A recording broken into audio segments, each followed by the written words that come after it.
Tu veux savoir pourquoi ton stress explose le jour du permis de conduire? Pourquoi tu as cette sensation que tout ce que tu as appris s'efface d'un coup? Que ton cerveau se met en pause pile au mauvais moment? Alors, je te rassure, tu n'es pas le seul. Des centaines de candidats vivent exactement la même chose. Et souvent, ce n'est pas parce qu'ils conduisent mal, ni parce qu'ils ne sont pas prêts. C'est parce qu'ils font, sans s'en rendre compte, certaines erreurs qui multiplient le stress. Dans cette vidéo, je vais te partager 7 erreurs les plus fréquentes que je vois chez les candidats et surtout comment les éviter. Tu vas comprendre pourquoi tu stresses autant et comment transformer ce stress en concentration et en calme. Avant d'entrer dans le vif du sujet, like cette vidéo si tu veux d'autres conseils concrets, abonne-toi pour ne rien manquer et reste jusqu'à la fin car je t'offre un cadeau pour passer ton permis sans stress. Alors, tu es prêt? On peut commencer? Allez, c'est parti. Premièrement, tu veux trop bien faire. Tu veux être irréprochable. Tu veux montrer à l'examinateur que tu maîtrises tout. Et c'est humain. Mais à force de vouloir tout bien faire, tu deviens raide, crispé et hyper vigilant. Tu n'es plus dans ta conduite, tu es dans ton mode de contrôle mental en permanence. Le problème, c'est que ton cerveau ne peut être à la fois dans la perfection et dans la fluidité. Conduire, c'est un équilibre entre l'attention et le lâcher-prise. Quand tu cherches à tout contrôler ou à tout calculer, style la vitesse, les rétros, les priorités, les gestes, tu te coupes de ton ressenti. Et c'est souvent là que tu fais des erreurs bêtes. Tu cales, tu oublies un clignotant, tu bloques sur un rond-point. Ce que je dis souvent à mes élèves, c'est le jour du permis, tu ne dois pas impressionner, tu dois juste exprimer. Exprimer ce que tu sais déjà faire, comme tu l'as appris pendant tes cours de conduite. Pas plus, pas moins. Ton examinateur ne cherche pas la perfection, il cherche à voir si tu es apte à conduire en sécurité. Partie 2, tu oublies de respirer. Je sais, ça paraît évident, mais c'est une des erreurs les plus fréquentes. Quand tu stresses, ta respiration devient plus courte, saccadée. Et sans t'en rendre compte, tu bloques ton souffle. Résultat, ton corps croit qu'il est en danger. Ton cœur s'emballe, tes mains deviennent moites, tes jambes tremblent, ta tête se vide d'un coup. La respiration, c'est ton frein à main du stress. Avant même de démarrer, prends le temps de respirer consciencieusement. Pas juste inspirer vite fait, mais vraiment respirer profondément. Inspire lentement par le nez, garde l'air quelques secondes, puis souffle doucement par la bouche. Fais-le au moins 3 fois. Ton rythme cardiaque va se calmer, ton cerveau va reprendre de l'oxygène et tu vas sentir ton corps se poser. Et si tu sens que le stress revient pendant l'épreuve, fais-le discrètement à un feu rouge ou un stop. Une simple respiration consciente peut sauver ton calme. Troisième partie, tu observes l'examinateur au lieu de la route. C'est un réflexe normal. Tu veux savoir s'il est content, s'il approuve, s'il note quelque chose. Mais cette attention te déconnecte de ta conduite. Chaque fois que tu cherches une réaction sur son visage, ton regard quitte la route, ton mental quitte l'instant présent. Et pire encore, tu te répètes. S'il fronce les sourcils, tu crois que tu as raté. S'il ne dit rien, tu penses qu'il t'en veut. Et tu te racontes tout un film. Sauf que, la plupart du temps, son visage n'a rien à voir avec ta conduite. Les examinateurs ont parfois une expression neutre, concentrée ou même fatiguée. Ce n'est rien de personnel.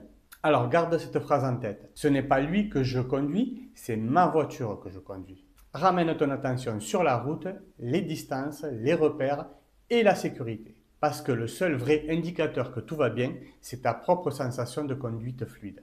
Quatrième partie, tu veux tout contrôler. Tu veux maîtriser la circulation, les piétons, les autres voitures, les priorités, le comportement d'examinateur.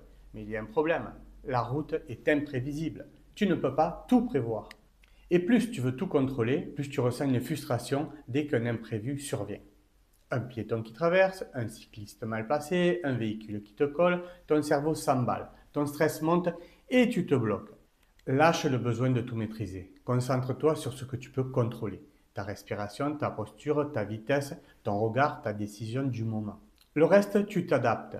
C'est ce que l'examinateur observe, ta capacité à t'ajuster calmement, à rester lucide, même quand les choses ne se passent pas comme prévu.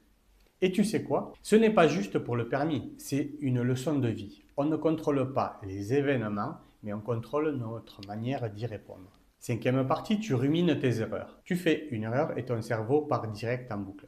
C'est fini, j'ai raté. Et tu passes tout le reste de l'examen à repenser à ce moment. Mais tant que l'examinateur ne t'a pas dit c'est terminé, rien n'est perdu. J'ai déjà vu des candidats rater le démarrage, caler ou se tromper de direction, mais ils ont quand même réussi parce qu'ils ont su se remettre dans l'instant présent. L'examinateur ne te note pas sur une seule erreur, sauf si elle est grave, mais sur ton comportement global. Il veut voir si tu sais te reprendre. Une erreur, tout le monde en fait. Mais si tu restes bloqué dessus, tu multiplies le stress, tu perds ta concentration et tu en refais d'autres forcément. La clé, c'est de laisser passer. Dis-toi intérieurement, ok, c'est fait, je continue. Tu n'as pas besoin d'effacer ton erreur, tu as juste besoin de ne pas t'y accrocher tout le long de ta conduite. Sixième partie, tu changes tes habitudes le jour J. C'est une erreur que beaucoup font sans s'en rendre compte. Le jour du permis, tout est différent. Tu te lèves plus tôt, tu manges autrement, tu bois beaucoup trop de café, tu révises jusqu'à la dernière minute. Résultat, ton corps ne comprend plus rien. Le cerveau aime des repères. Il se calme quand tout est normal. Alors, le jour du permis de conduire, garde tes routines. Même petit déjeuner, même rythme, même musique dans les oreilles si tu veux. Ne change pas ton carburant, ton sommeil ou ton rythme. Et évite de saturer ton esprit de révision de dernière minute. Tu sais déjà ce que tu dois savoir. Le jour du permis, tu n'as plus besoin d'apprendre, tu as juste besoin de te faire confiance. C'est ce qui va rassurer ton cerveau et réduire ton stress. Septième partie, tu crois que le stress est ton ennemi. C'est sûrement la plus grande erreur de toutes. Tu te dis, il faut que je sois zen, que je n'ai pas de stress. Mais ça, c'est impossible. Et plus tu veux éliminer ton stress, plus il grandit. Le stress, c'est ton corps qui te dit. C'est un moment important, c'est une énergie, pas un obstacle. Regarde les sportifs avant une grande compétition. Ils sont stressés, mais ils transforment cette tension en concentration, en présence, et toi tu peux faire pareil. Plutôt que de te battre contre le stress, utilise-le. Respire, ressens-le, canalise-le dans ta vigilance. Le stress, c'est comme le vent. Il peut ou te déstabiliser ou te pousser dans la bonne direction. Tout dépend de la façon dont tu le gères. Apprends à te dire, je suis stressé, oui, mais c'est normal. Ça veut dire que je tiens à ce moment-là. Et rien que de l'accepter, tu verras, ton stress diminue. En conclusion, tu vois, la plupart de ces erreurs ont un point commun. Elles viennent toutes de la peur de rater. Mais le jour du permis, ce n'est pas un jugement, ce n'est pas un concours. C'est juste une évaluation de sécurité. Et tu es déjà capable de conduire en sécurité. Tu le fais depuis des semaines en auto-école. Ce que tu as à apprendre maintenant, ce n'est pas de mieux conduire, c'est de mieux respirer, mieux penser et plus te faire confiance. Alors, avant ton examen, répète-toi ceci. Je ne cherche pas à être parfait, je cherche à être présent. Parce que c'est la présence, pas la perfection, qui te conduira avec assurance. Et souviens-toi, le permis, ce n'est pas une fin, c'est le début de la liberté. La liberté commence toujours par un esprit calme. Alors, comme promis en début de vidéo, j'ai préparé un guide gratuit pour passer le permis sans stress. Tu trouveras des exercices, des routines pré-examen à utiliser le jour J. Télécharge-le gratuitement via le lien ci-dessous. Si cette vidéo t'a aidé, pense à liker, à la partager avec un ami qui passe son permis de conduire et abonne-toi si ce n'est pas encore déjà fait pour recevoir les prochaines astuces. N'hésite pas à regarder mes autres vidéos déjà publiées. Chaque semaine, je partage des clés simples pour transformer ton stress en force et ta peur en plaisir de conduire. Allez, je te dis à très vite pour de nouvelles vidéos. Ciao!